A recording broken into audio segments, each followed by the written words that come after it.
अस्सलाम वालेकुम। I hope आप सब बिल्कुल ठीक होंगे, खुश होंगे। अल्हम्दुलिल्लाह हम लोग भी बिल्कुल ठीक हैं, खुश हैं। और आज जनाब हम जा रहे हैं इटली अपनी नई गाड़ी पर।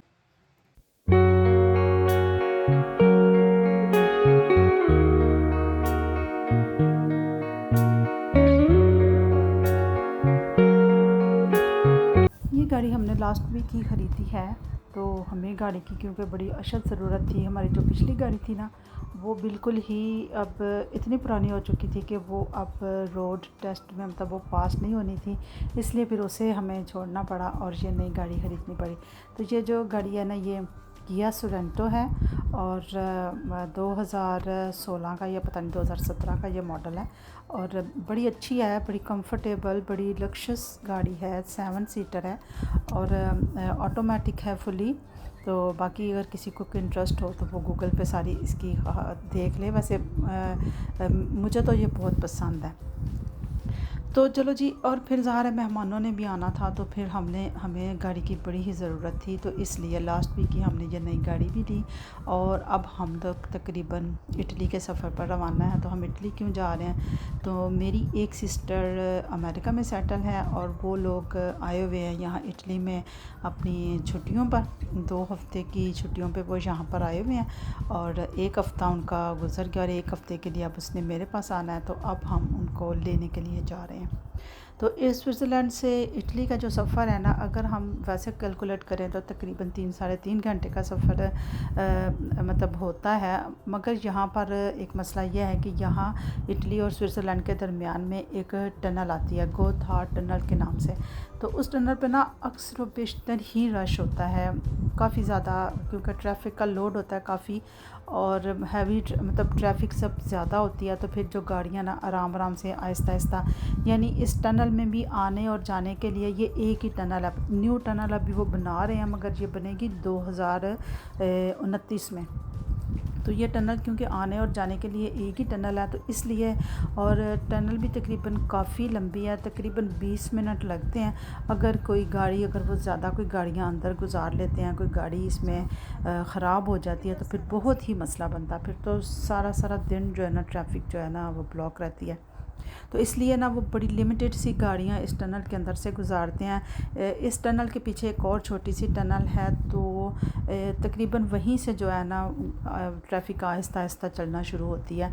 क्योंकि वो उन्होंने आगे लगाए हुए हैं, इशारे लगाए हुए हैं ताकि मतलब तकरीबन 10-12 जो गाड़ियाँ ना एक दफ़ा एक तरफ से आने वाली और 10-12 ही एक तरफ से आने वाली, इतनी वो गुज़ारते हैं और बाकी की फिर वो इशारा बंद कर देते हैं।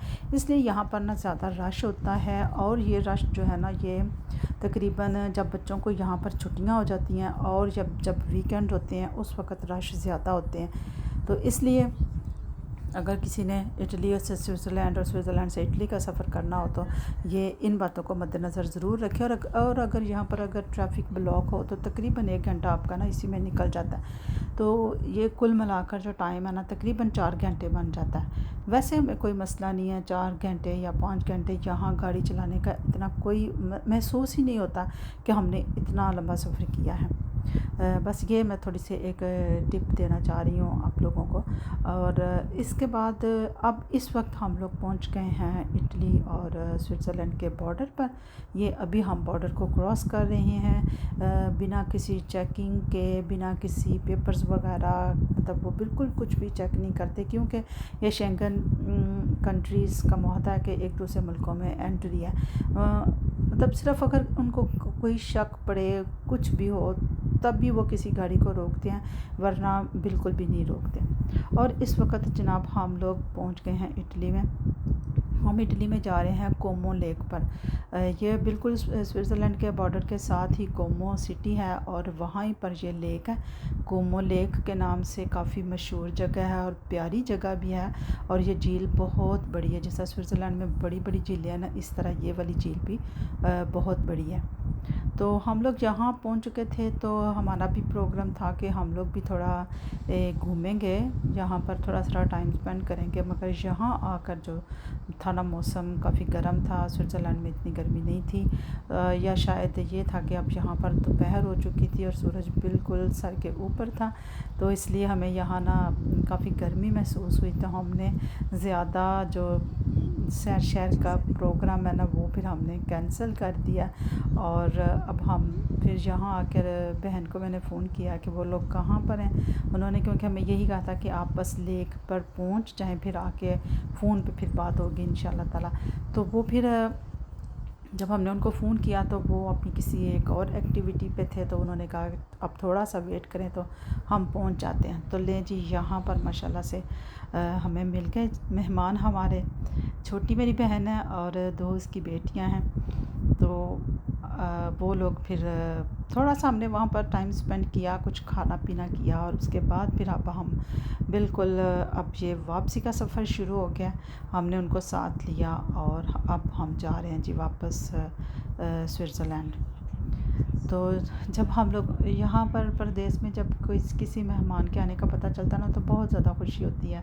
और ऐसे लगता है जैसे ना अब हमारा टाइम ना बड़ा अच्छा सा, बड़ा स्मूथली हमारा टाइम गुजरेगा, बड़ा मज़ा आएगा। और फिर जब बहन आ रही हो तो वो तो फिर ज़ाहिर है वो तो एक और ही बात होती है। तो खैर बहरहाल इस तरह से मेरा जो टाइम था ना, काफ़ी बिज़ी रही तो वो एक ही वीक थी, तो इसलिए मैं बहुत बिज़ी थी। तो मैं ब्लॉग वगैरह आपके साथ शेयर नहीं कर सकी, मगर अब मेरे पास टाइम है। अब इंशाल्लाह ताला मैं जल्दी सारे ब्लॉग आपके साथ शेयर करूँगी। तो अभी इस वक्त अब हम दोबारा से स्विट्ज़रलैंड में पहुंच चुके हैं। और चलें जी, अभी सुबह नाश्ते का टाइम है। जो बाकी रात की वीडियो थी, सच पूछे तो मेरा फ़ोन बिल्कुल डेड हो चुका था, इसलिए मैंने रात की वीडियो नहीं बना सकी थी। अलीना ने बड़ा प्यारा सा घर को सजाया, साफ़ सुथरा किया हुआ था खाला के आने की खुशी में। और हसन ने बटर चिकन बना दिया था, उसके साथ रोटी थी और लवासमात थे। और फिर सारी रात बैठ के हम दोनों बहनों ने बातें की। और इसके बाद फिर अब ये सुबह 12 बजे का है, फिर उस वक्त हमने किया नाश्ता। और फिर अब जो भी फिर उसके बाद जी हम लोग करेंगे सैर शहर, तो वो मैं आपके साथ ज़रूर शेयर करूँगी। अब मुझे दीजिए इजाज़त, अल्लाह हाफ़िज़।